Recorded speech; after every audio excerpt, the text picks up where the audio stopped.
And now, another tale well calculated to keep you in suspense. Martin Storm's great story, A Shipment of Mute Fate.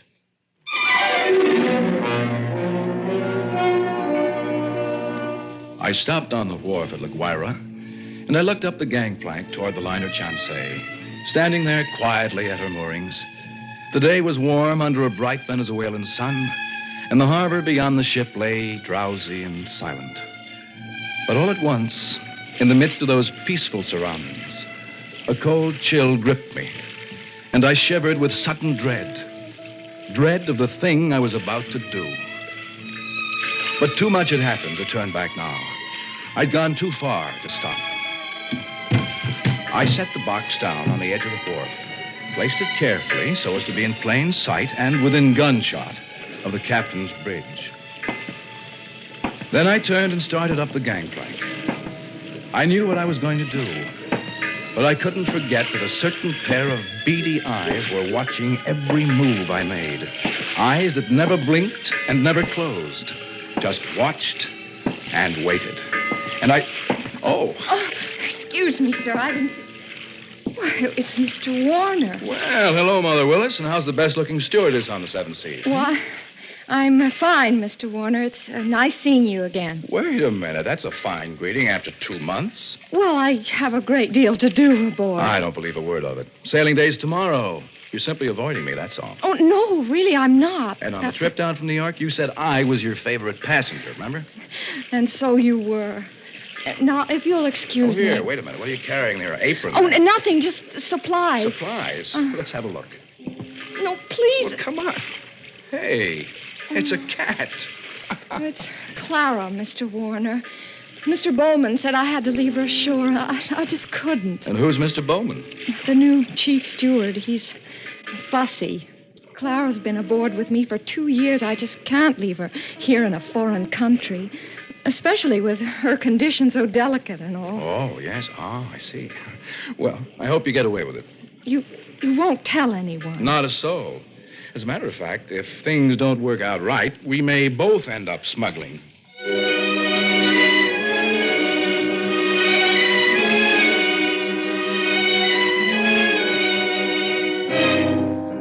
I was most happy to have you aboard on the trip down 2 months ago, Christopher, and I'm very glad you're coming along with us on the run back to New York. Well, thanks, Captain Wood. There is one thing, though. I'm having a little trouble with the customs men here, and I wondered if you could... I can't do it, Christopher. I just cabled your father this morning, told him I'd have done it for you if I possibly could. And he sent a request from New York, you know. Yes, I thought he would. I wired him from upriver last week. I hated to refuse, but it's absolutely out of the question. Captain Wood, I'm afraid I don't follow you. Responsibility to the passengers, son. We'll have women and children aboard, and on a liner, the safety of the passengers comes ahead of anything else. Yes, but with proper precautions. Something might happen. I don't know what, but something might. You've carried worse things. There isn't anything worse. And any skipper afloat will bear me out. No, Christopher, I simply can't take the chance, and that's final. Final? It was not final if I could do anything about it. I hadn't come down here to spend 2 months in that stinking backcountry and then be stopped on the edge of the wharf. 2 months of it. Heat, rain, insects, malaria. I'd gone clear in past the headwaters of the Orinoco. Why, I traveled through country where every step along the jungle trail might be the last one. Sanchez! Si, Senor Warner. You better start looking for a place to camp. Be dark in a little while. Si, senor. Very soon we turn to river. Camp on the rocks by water. This very bad country. For all the luck we've had so far, it might as well be Central Park. The Central Park, no comprendo. Never mind. What? Sanchez, what's the matter? What's wrong? Hey, Sanchez, what is it? There. In the path. See? Bushmaster. Bushmaster. The deadliest snake in the world. Bushmaster. His Latin name was Lachesis mutus. Mute fate. It lay there in the center of the path, a 10-foot length of silent death, coiled loosely in an undulant loop, ready to strike violently at the least movement. Here was the one snake that would go after any animal that walked, or any man. It lay there and watched us, not moving, not afraid, ready for anything. The splotch of its color stood out like some horribly gaudy floor mat lying there on the brown background of the jungle, just waiting for someone to step on it. Here was what I'd come 2,000 miles for. A bushmaster.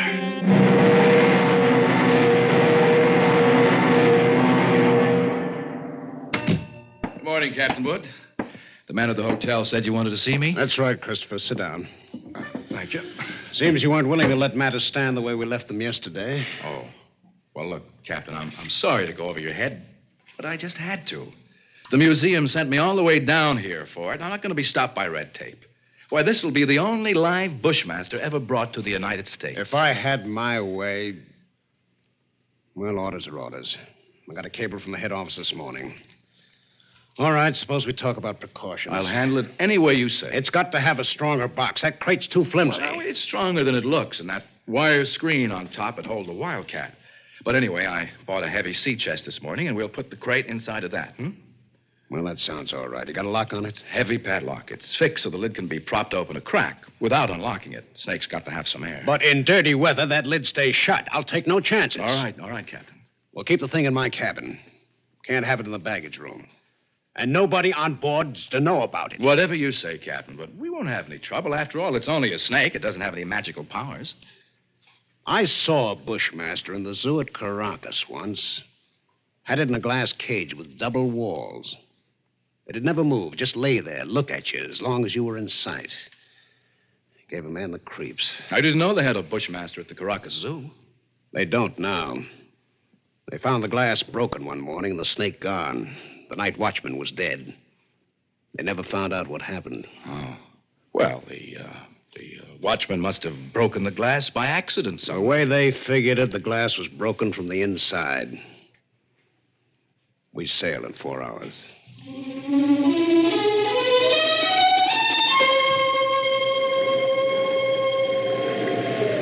Well, she's running quite a swell out there, Mr. Bowman, eh? Yeah, it's a little heavy, all right, Mr. Warner. Guess the storm passed through to the west of us yesterday when the glass dropped. Great gee, Hussafat, we're going to take it on the port bow. Hang on! It was a freak if I ever saw one. Why, there's not another wave that size in sight. Well, you see them like that sometimes, even in a calm sea. I got to get below, Mr. Warner. That water probably did some damage on the officer's deck. Yes, I suppose it... What did you say? The wheelhouse companionway was open on the port side. Bridge cabins must have taken a pretty bad smashing. They're right below the... Is something wrong, Mr. Warner? No, nothing at all, Mr. Bowman. At least, I hope not. Of course, I knew it was only one chance in 1,000. But the chances of that freak wave were 1 in 1,000, too. I stumbled down the companionway and along the passage to the captain's cabin. Oh, Mr. Warner. Oh, Mother Willie's. Why, isn't this cabin a mess? I'm trying to get some of these things out to dry. Yeah. Well, look, I just wanted to check. Where's that box that was under the captain's bunk? Oh, that. I just threw it out on deck. You what? Well, the desk over there slid into it. It was all smashed. But the small box inside of it, what happened to it? Oh, they were both splintered, Mr. Warner. Broke wide open. Oh, no. Well, Mr. Warner, you're white as a sheet. Mother Willis, will you go find Captain Wood and tell him to come down here immediately? Well, I've got a great deal to do. Please, go get him at once. Very well. I suppose I can finish up here later. I pulled open the top drawer of the bureau beside me, and I took out the captain's flashlight. I worked around the room, throwing the light into the dark corners, back of the desk, under the bunk. And wherever I turned, I could feel those cold, unblinking eyes at my back, just watching and waiting. I pushed open the closet door, threw the light inside. Carefully, I poked at the boxes and junk on the floor. But the snake was not in the closet. Inch by inch, I covered the entire cabin. And only then, a horrible realization began to dawn on me. Oh, Captain Wood. Mother Willis just told me. Well, Christopher, so it's happened. Yes, that's right. It's happened. Well, we better start searching the cabin here. Captain Wood, I just finished searching it. Women and kids, and that thing loose on board. 1,000 places for it to hide. God help us, Christopher.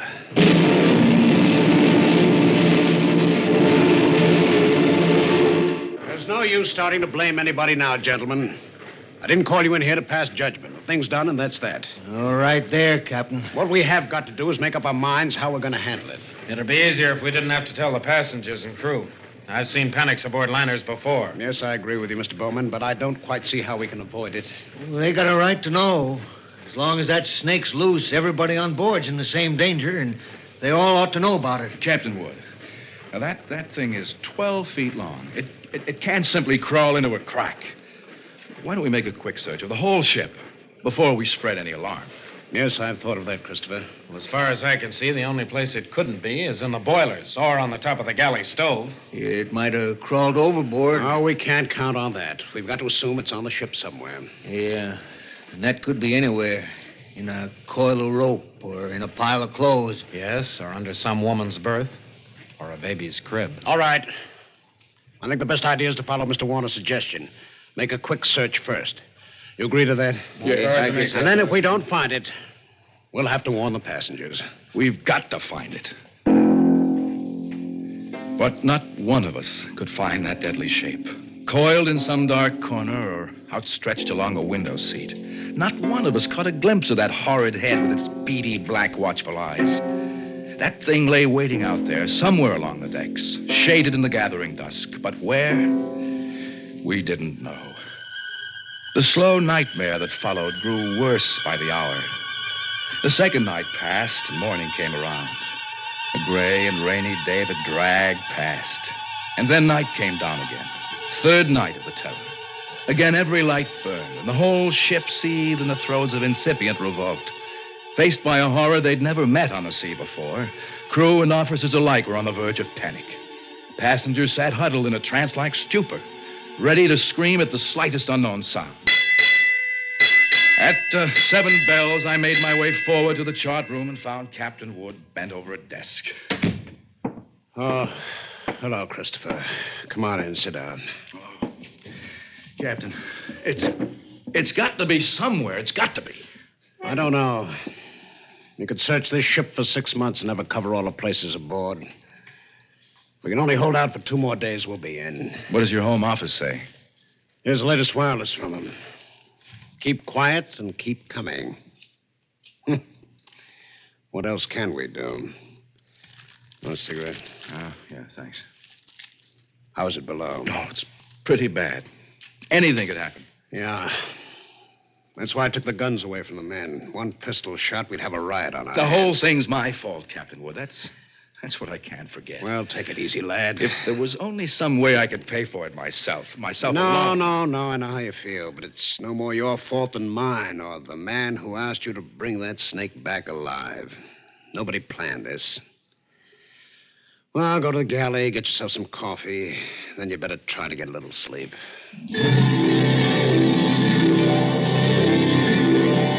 The light was on in the steward's galley, and the coffee pot was standing on the stove. It was still warm, so I didn't even bother to heat it.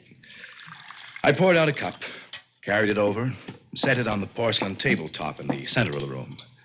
I started to light a cigarette. The door of the pan cupboard beneath the sink was standing slightly ajar, and I happened to glance toward it. I dropped the cigarette and moved slowly backward. I'd found the Bushmaster. As I moved, the snake slid out of the cupboard in a single sinuous slide and drew back into a loose coil on the galley floor, never taking his eyes off me. I moved slowly back, waiting any moment for that deadly, slithering strike. 10 million years of evolution to produce this moment. Homo sapiens versus Lachesis mutus. A man against mute fate. And all the odds were on fate. I knew then I was going to die.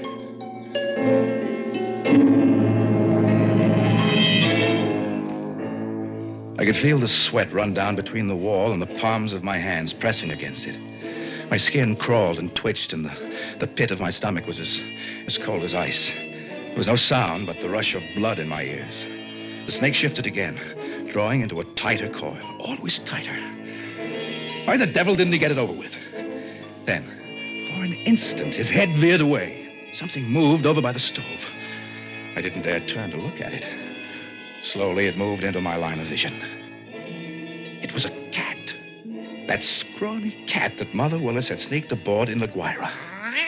Its back was arched, and every hair stood on end. It moved stiff-legged now, walking in a half circle around the snake. The Bushmaster moved slowly and kept watching the cat. He tightened. He was going to strike at any second. He struck and missed. The cat was barely out of reach. Now, she was walking back and forth again. Oh, she was asking to die. Missed again. By a fraction of an inch. He was striking now without even going to a full coil. Missed! Again and again, always missing by the tiniest margin. Each time, the cat danced barely out of reach, and each time she countered with one precise spat of a dainty paw, bracing her skinny frame on 3 stiff legs. And then suddenly, I realized what she was doing. The Bushmaster was tiring, and one strike was just an instant slow. But in that split second, sharp claws raked across the evil head and ripped out both the lidless eyes. The cat had deliberately blinded that snake. He didn't bother to coil now, but slid after her in a fury, striking wildly but always missing.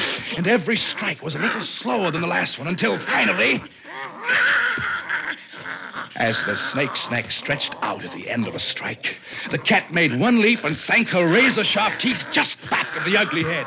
Sank them until they crunched bone. With tooth and claw, she clung as the monstrous snake flailed and lashed on the floor, striving to get those hideous coils around her, trying to break her hold, to shake off that slow and certain paralyzing death that gradually crept over him. And, at last, stilled his struggles forever. Oh, I took a deep breath. The first in minutes. The cat lay on her side on the floor, panting, resting from the fight just over. Oh, she had a right to rest. That brave, beautiful alley cat had just saved my life, and maybe others as well. But as I turned toward the stove, I suddenly became very humble, and I knew all at once what a small thing a human being really is. I and others aboard were still alive only by the merest accident. You see, there were 3 reasons why that cat had fought and killed the world's deadliest snake. And those 3 reasons came tottering out from under the stove on shaky little legs. 3 kittens with their eyes bright with wonder and their tails stiff as pokers. And up on the decks, hundreds of passengers were waiting for the news the terror was ended. Well, they could wait a little longer. I pulled open the doors of the cabinet, found a can of milk and a saucer. Then, I dropped down on my knees.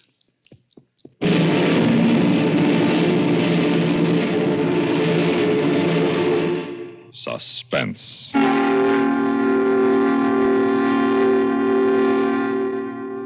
You've been listening to A Shipment of Mute Fate, written for Suspense by Martin Storm.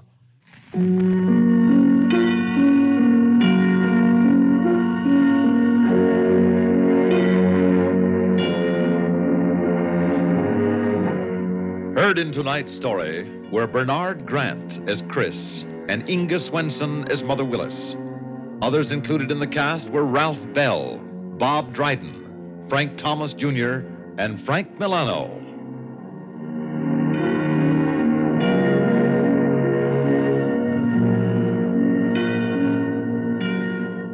Listen again next week when we return with 2 Horse Parley by Walter Black, another tale well calculated to keep you in Suspense.